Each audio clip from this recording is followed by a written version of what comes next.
But there are also some very serious things that are starting to weigh on me, such as receiving communion and just the beliefs of, it just being juice and a cracker where I worked, and versus John 6 and it being the body, blood, soul, and divinity of Christ. And so I started subtly just doing these things. I tried to subtly stop receiving communion because I was starting to get convicted about, I didn't know what I believed about communion, and I was pretty sure I started to believe in the Eucharist, and so little subtle things like that.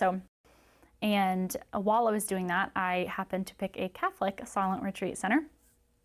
So I was spending about 6 hours a day in Eucharistic Adoration. Wow.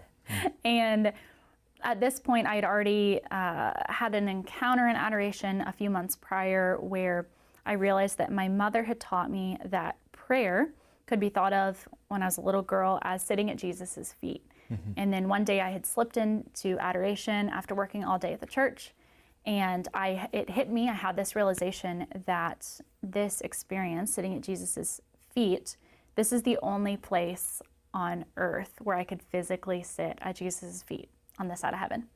And that just made me weep. Yeah. I was like, oh my goodness, I think the Eucharist is real. And he's just totally locked in, and we're just waiting on the Lord. So I enter back into it, and then immediately I get this image from the Lord. And in this image, Jesus had blindfolded me, and he was leading me. And when you're blindfolded, you're kind of reaching around, trying to feel where you are.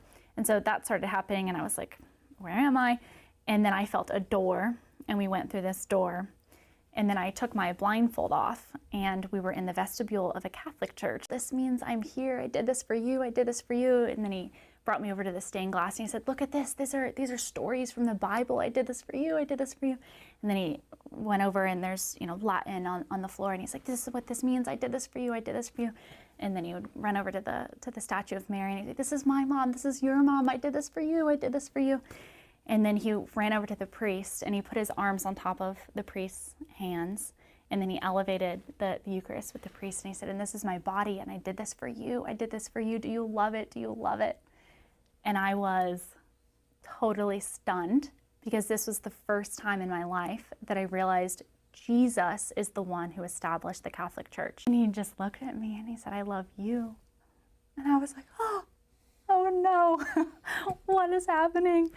And that was the end of the image.